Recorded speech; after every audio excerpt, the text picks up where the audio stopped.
There are moments in every person's life when they face intense adversity. They're crucibles that forge who they become as individuals and as leaders.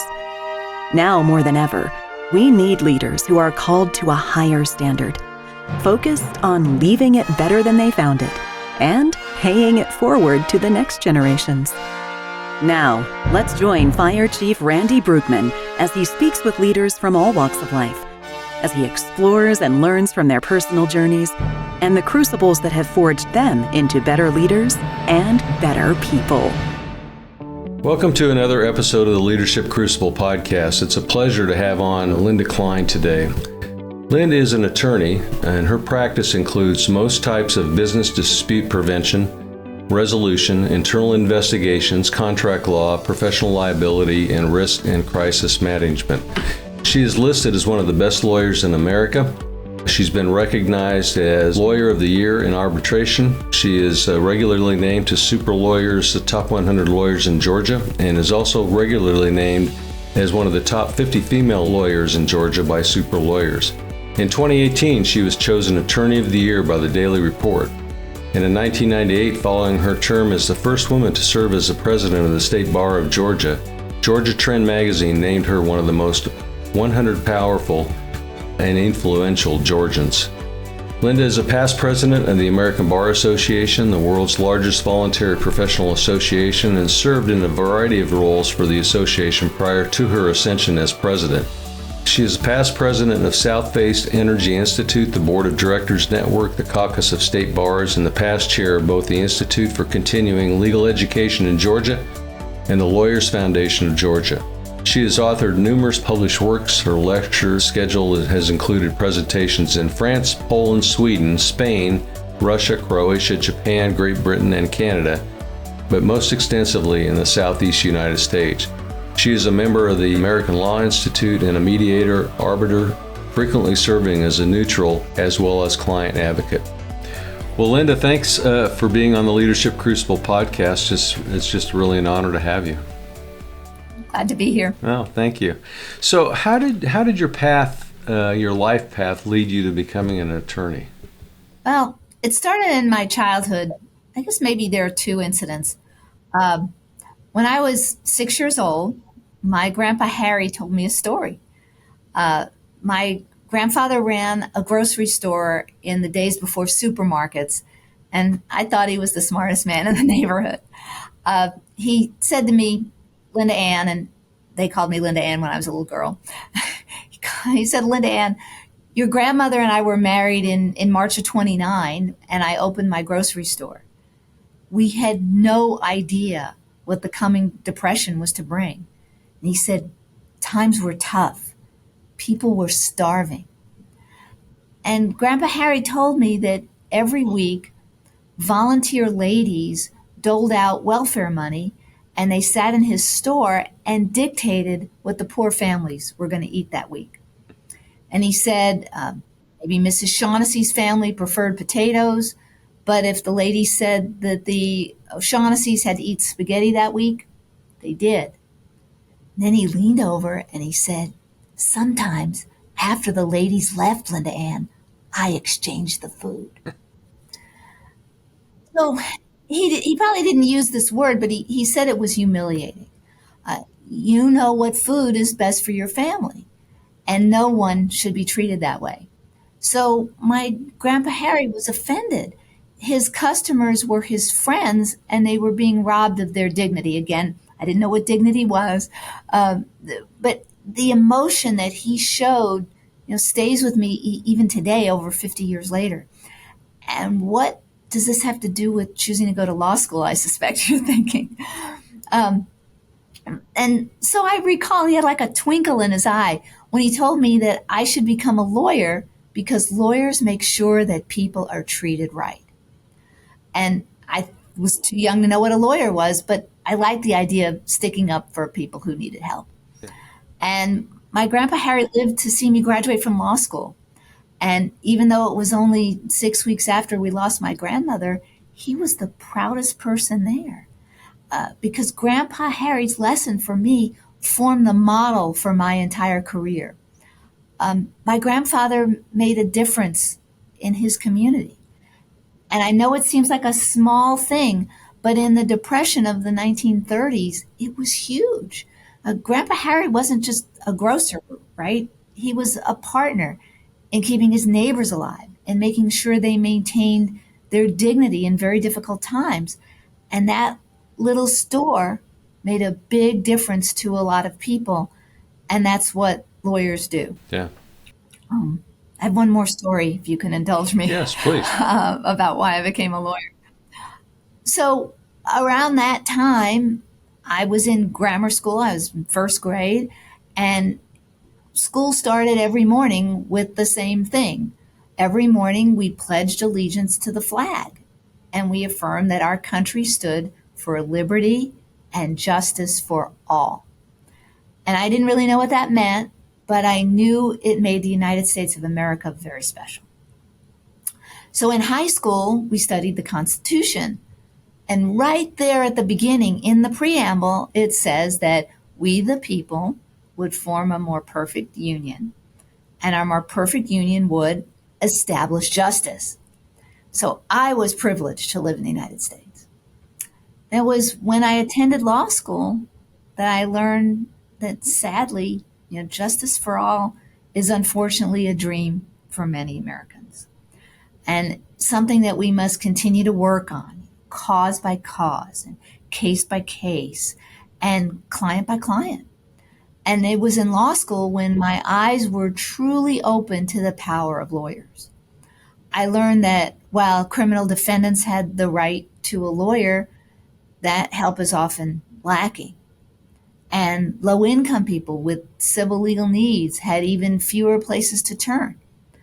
I learned that a single unresolved legal problem can lead to cascading sets of issues that often result in homelessness or worse. Legal needs are among the top problems that cause homelessness in this country, particularly for veterans.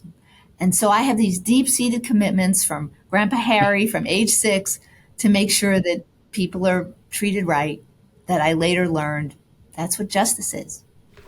So you've done a lot of work across the spectrum of legal services, and what invigorates you the most? Well, I love what I do, so I guess I could say everything. But I'm privileged to work on big cases and solve big problems. But the cases that renew the soul, I guess, are the pro bono cases, the ones where you volunteer. So my first pro bono case kind of set that career path for me. When I started practicing law, I was only 23. I looked like I was 12. And a friend who was not a lawyer asked me to help a widow with dementia who couldn't collect her late husband's life insurance benefits because her family couldn't prove the marriage. And why? Because we later learned, I thought this was going to be easy. I picked up the phone. I knew where they were married. I made a phone call to the clerk of court, and I thought this is going to be easy. I'll just get a copy of the marriage license. But we later learned that in the state where they were married in the 1950s, the government didn't keep marriage records for people who weren't white. Wow. Now, my client was the kindest soul I ever met, but she could not help herself because she was too sick. And she never knew what I did for her, but I'm never going to forget what she did for me, how she changed my life, focusing on using the power of my law degree, even as a young, very inexperienced lawyer, to fight injustice, to assure that she got the respect and the dignity that she gave to others during her healthy years. So sometimes you help individuals, which of course is critically important, and sometimes you help groups of people. But that first pro bono case grounds me and keeps perspective for me. Well, it also, I think, planted the seed because you've kind of done that throughout your career, haven't you? I guess you're right. You're still doing it, right? You still reach out and help people that... I try. Yeah, yeah. So, well, that's very, very important, and thanks for doing that, because that's really, I think, a critical piece for so many people that feel lost and just don't know what to do. So we talked a little bit about growth mindset and had some dialogue back and forth. And how important is that for all of us to be successful? Well, with your indulgence, I thought about this a little bit, and you've encouraged me in this part.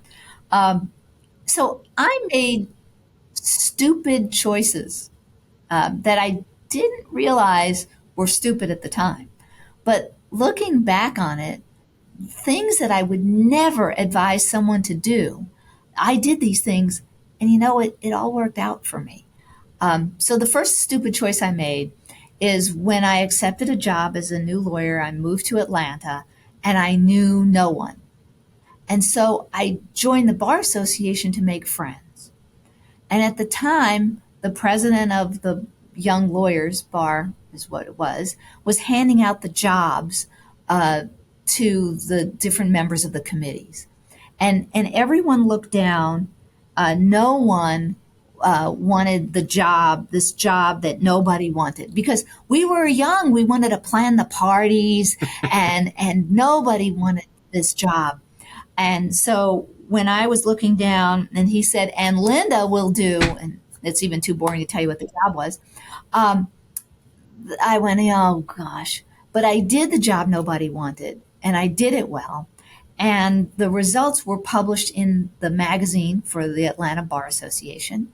And then the state bar chair of a comparable committee read the Atlanta Bar magazine, called me, asked me if he could reprint my article in the State Bar Journal. And he then was recommended that I take his place chairing the committee. And then he told me to go ahead and run for the board of governors of the state bar. I was still a young lawyer. And I ran a contested race, and I was elected. And the next thing you knew, I was running for state bar secretary, which I guess is the second example, because when I ran for the board of governors of the state bar, I didn't think I could lose. I just worked and perhaps outworked my opponent. And then when I ran for secretary of the state bar, I never thought that losing was an option or a possibility. And then you know what? I did that again when I ran for ABA office. And I was always the lesser known candidate, but I worked hard and made friends and did what I had to do to win. Well, I mean, that's the essence of a growth mindset, is that you just continue to get outside of your comfort zone. And you definitely did that. But I realize you say that, and you encourage me to look at it that way, but I never really did. You don't fail. You just do what it is, and you work and do what you have to do, and something happens, I guess. But I didn't think of it that way. And again, it would be very hard to advise somebody starting their career to move to a place where they know nobody. Yep. Yeah, it's difficult when you take that first step out, right? Yeah. I remember the first time that I moved. First time that I moved across country to take a job, and you just never know how it's going to work out. But at the end of the day, if you keep focused on what you're trying to do, it usually does. So how important, you work with a lot of different people, kind of runs the spectrum of all our generations. And how do you see work ethic playing into a person's success? Very important.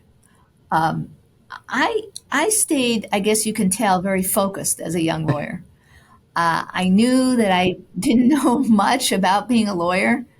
There were no lawyers in my immediate family. So I needed to learn, and I focused on that. Hard work, long hours, and remember the job that nobody wanted at the Bar Association? Well, I took those at work too. The jobs that none of my peers wanted, and I did the job nobody wanted well, and I got recognized. So think about it. If you take something off the boss's plate, that makes life easier for the boss. So if you step up and you volunteer, you're going to get noticed. But you talked about accountability, and there's something important about accountability that I want to share. I had the privilege of being the first a number of times during my career.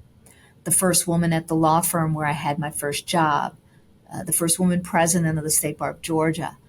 And when you're first, you want to be perfect so that there's a second, or there's a 52nd, or a 302nd. And it's kind of on your shoulders. So how do you handle that? And I guess you just wake up every day and you do your best. You work hard and you make a difference. But but but there's something, maybe there's something more important than that. I want to tell you about how I saw accountability being the first woman president of the State Bar of Georgia. I appointed, I'm told, more women and lawyers of color to bar committees than several of my predecessors combined.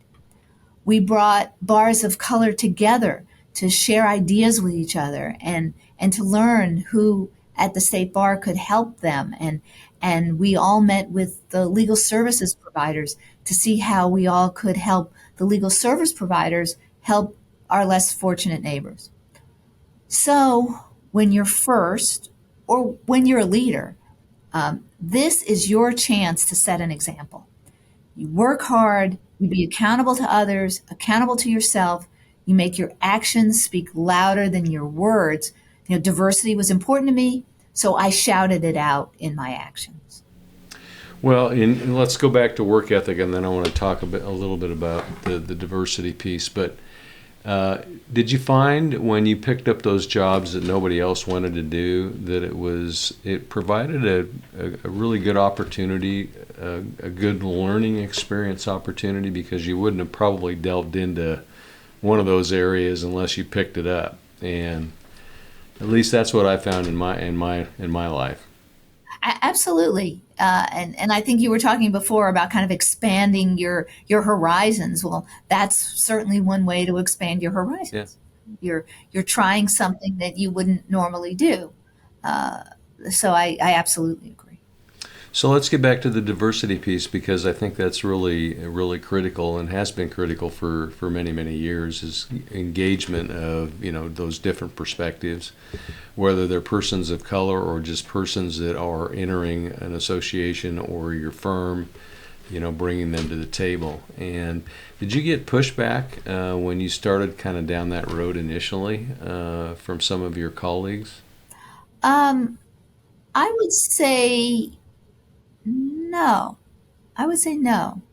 I can't I remember, odd or stray remarks, or that people maybe thought that they were not getting opportunities that others were getting. But I would say I did not really get a lot of pushback. Okay. Well, that's good, because in some professions, I know in my own, that's been somewhat of an issue over the last 20 years. So I think that when I started practicing law, there were very few women that were lawyers, and there were even fewer lawyers of color. So it may be that as we tried to get the pipeline of women and lawyers of color, particularly women of color, into the profession, there may have been some more pushback, concern about who got into law school and otherwise. But I personally didn't face that. And again, there were not a lot of lawyers of color in the profession at the time. And there still aren't. I think the legal profession is still the whitest profession in this country. Well, it's probably really close to the fire service. We're working on that too. We talked a little bit about passion previous on another call, and being passionate is I think a force multiplier for many people in their careers. And could you talk a little bit about that? Until you put it in those words, I really had never thought about it that way.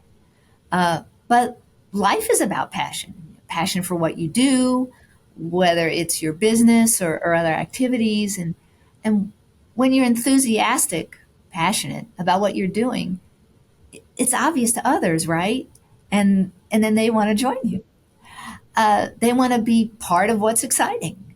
So I thought about an example.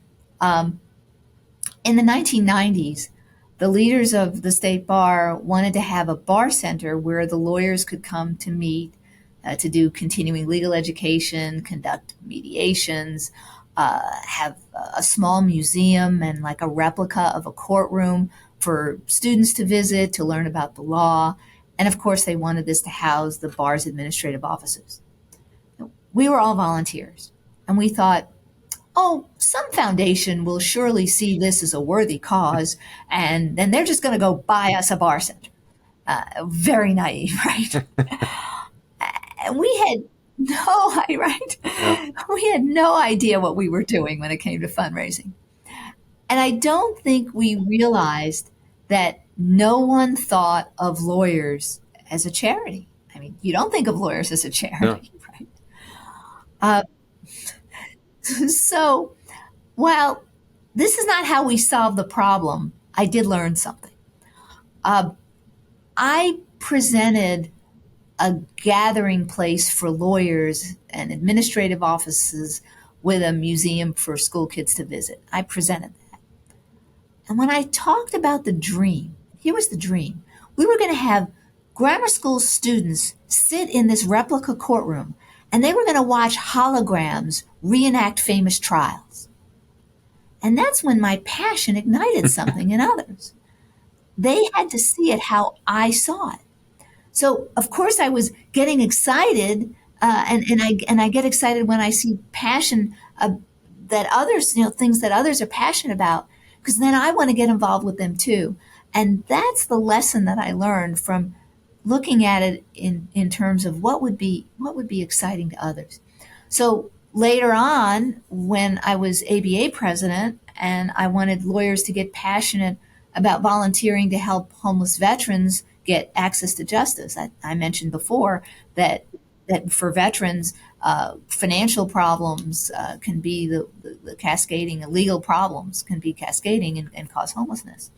So I told a story about an 80-year-old Korean War veteran who was evicted from his home, and it was an apartment that he had lived at for 30 years. And he was living in his truck with his dog, and neighbors would bring him leftovers so he could have something to eat. And then one day, one of those neighbors asked, why aren't you getting veterans benefits? Didn't you fight in Korea? And the veteran said, the VA said they've lost my records, so I can't get any benefits. And the neighbor realized that a lawyer could really make a difference in this veteran's life. And the neighbor went to legal aid, and within about 4 months, the veteran got 40 years of back benefits. Wow. And so he could live the rest of his life in a home. And that's the kind of story that shows the passion. There was a woman veteran who had the choice to live on the street with both of her children or lived in subsidized housing with one of her children. So of course, she chose to live on the street. Well, her grandmother, who lived in another state, heard that her great-grandchildren and granddaughter were living on the streets because they couldn't find subsidized housing that would take a child that was over 12. She passed the hat at her church, and they got enough money for 3 bus tickets. And the great-grandchildren and the granddaughter came to Grandma's house, and she said, I ain't got much, but you're certainly welcome to stay as long as you like. And the veteran enrolled her children in school, and she went to find a job. And when she tried to interview for a job and they did a background check, they said, we're sorry, we can't hire you because you have an outstanding vagrancy warrant from living on the street. So we got lawyers in both places to help. Everyone wants to help veterans, right? So to those of you who are watching, whatever, your passion's infectious and you need to use it to help others. Yeah, it's a great story. It's, one of the things that we found in Orange County when I was living in Anaheim. We had a large homeless population, and I think it was over 55% had college degrees. And many of them found themselves in the situation, some because of bad choices in life, but many because of situations just like you articulated. And it's so unfortunate that we don't get to the root cause of why they're there in the first place. So what's your current perspective on the state of leadership in our society today? I have a lot of thoughts, which I will try to control. But I think that the way to frame this issue, perhaps, is leadership is about trust, and trust is about keeping your word. And people are disillusioned when they follow someone who hasn't kept her word, because that leads to problems in a company if the leader doesn't keep their word, and of course in our political world. So leaders have to have integrity. They have to be trustworthy. So when you're a leader and leadership is about yourself, you fail yourself and you fail those who you lead. It's my opinion. When I meet someone, let's say it's a prospective client, I talk about the other people on my team or in my firm and what they can do to help solve the prospective client's problems. When your options, like in this situation in a law firm, if your options are you have different types of lawyers who work with you, then the options are greater and you've got more chance to be able to help a new client. Yeah. So if you aspire to be a leader, know that people need to trust you and trust that you're competent, of course, and ethical. I suspect everyone would agree that trust is a lot easier to lose than to win. But I just realized something that maybe I'm about to contradict myself. Why do people trust strangers on the internet to sell them things or develop a friendship with them? Maybe because trust starts with empathy. I don't know. I'm just sort of coming off the top of my head here. People find empathy in strangers that they're going to trust on the internet. I'm guessing again. But if you're a leader, you're lucky. Warren Buffett recognized that, and he cautioned that leaders have to be humble, and humility is a very important trait. We don't see enough of that in leaders today. No, I was just going to say that. There's very few humble leaders that are popping on the TV every day, and it's unfortunate. We grew up in a time where we got to witness some very exceptional leaders that did the right thing even when it was difficult, and were humble, could reach across the political aisle, if you will, to bring people together toward the common good. They were true statesmen, not politicians. I'm hopeful that at some point we may be able to migrate back to that point in time. But yeah, we'll keep our fingers crossed. But we'll see. But you're right. I think leaders always take others where they would not have gone themselves in a very positive way, and that's a real focal point for what we're trying to do, is just to interview people like you to show that there are great leaders out there. We just don't see them every day.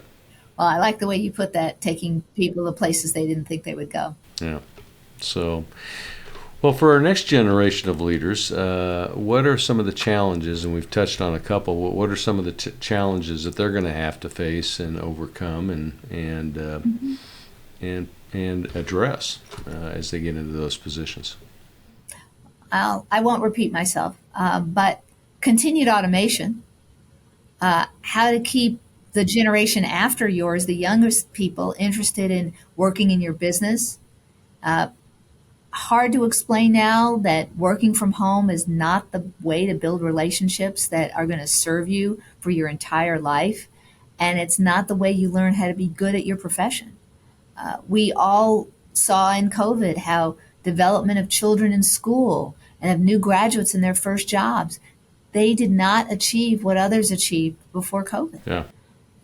COVID's effects on professional development and professional satisfaction may be worse than what the 2008 recession did. With everyone working remotely, opportunities for like training or finding sponsors in your organization, that really diminishes. There are no social events if you're working remotely. Even the informal meeting, I think this is one of the best ways to learn is the informal meeting at the coffee pot. Oh, absolutely. Right? Because you got to interact. The young professionals have to interact with the senior ones. So the relationships at the coffee pot are the ones that lead to mentoring and sponsoring, words we didn't have when we were new at this. And they weren't developed during COVID. So the professionals who suffered the most in the pandemic years are the young professionals because training suffered. Because most of what you learn in an informal setting. You observe, you ask questions. In my experience, when the senior lawyer can walk down the hall, explain the project, and then the younger lawyer can start it and then walk back down the hall to ask questions of the senior lawyer. I mean, that's how we train.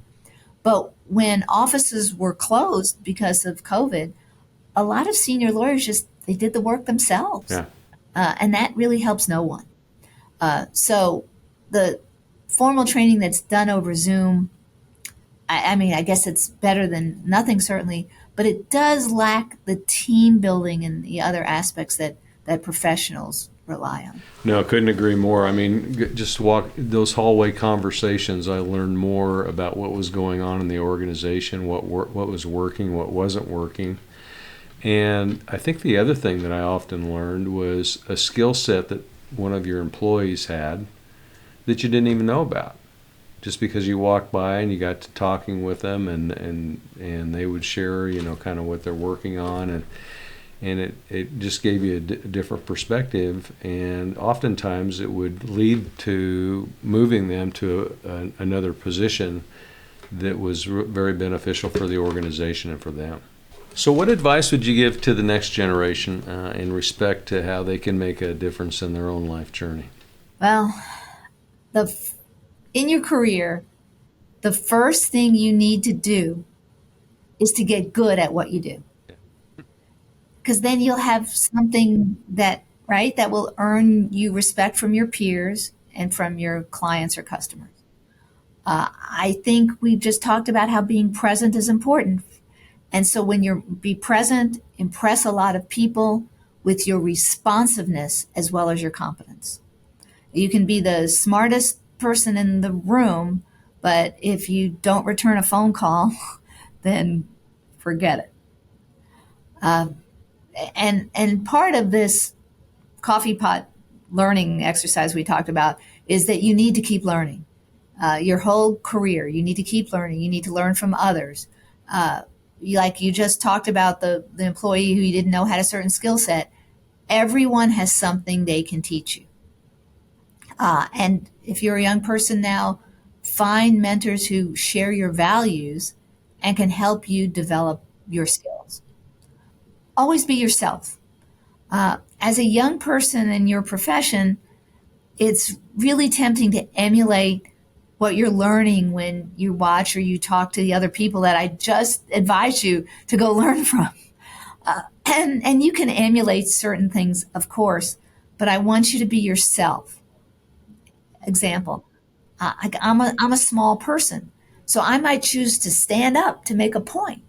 But if I were 6'5" and 250 pounds, that might look domineering. So be yourself. And as part of being yourself, you need to be genuine. You don't fake it. And that's why, and this is sort of wrapping up what we've talked about in so many ways, because if you're genuine and you're not faking it, that's why you stick with the things you're passionate about, because that you're genuine, you're passionate about it. When I ran for state bar secretary, I was running to be the first woman statewide officer of the state bar. This'll date me, I put 6,700 miles on my Oldsmobile, and I drove through cities and towns and on county roads. And I met a lot of lawyers, and they were strong community leaders, particularly in smaller towns.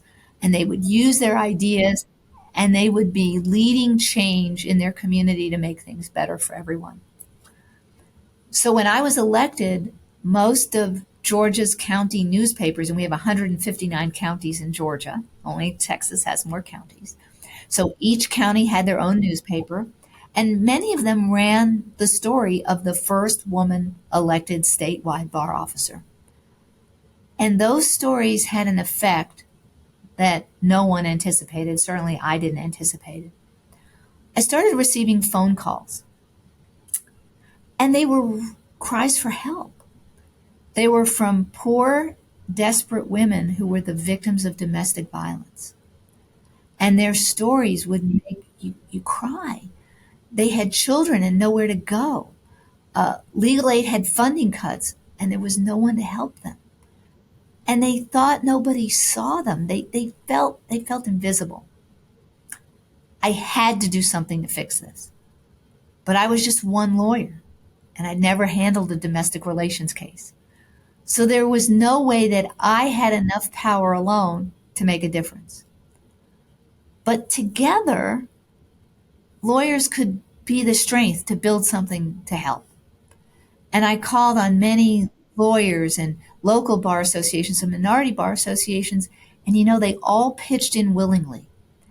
We created a grassroots coalition with 66 community organizations, and we commissioned a poll and met with editorial boards. And what were we doing? We were going to the legislature to ask for funding to help the indigent victims of domestic violence get lawyers. And despite all this work, we were told we'd be lucky to get $500,000 from the state. We were hoping for $1 million. We didn't get $1 million. We got $2 million. And we hoped that with the $2 million, we hoped we could fund legal services for 4,000 families that were victims of domestic violence. But we didn't help 4,000 families that first year. I'm told we helped 6,000 families. And we've been doing this now. The legislature continues to fund this every year now for more than 20 years, and thousands of families have been helped. So I guess, since we're coming to the end of our time together, what I want to tell everyone, young people, is don't lose your passion for getting involved. Being part of the community is the price we pay for democracy. Helping others is the most satisfying thing you can do. And the temptation to stay at the office is great. You're busy. It's very easy. And in so many ways, it's much easier to make $1 than it is to make a difference.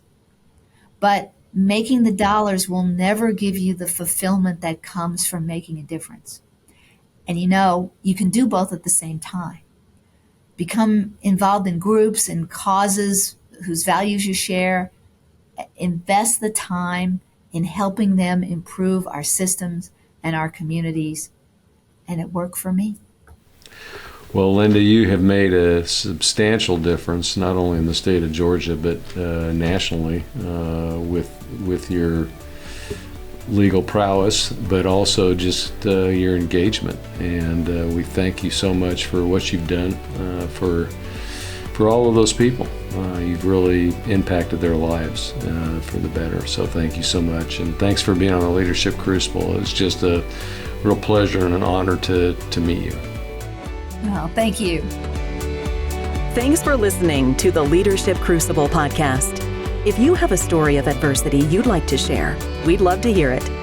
Join us next time as we continue to explore how to live lives of success and significance.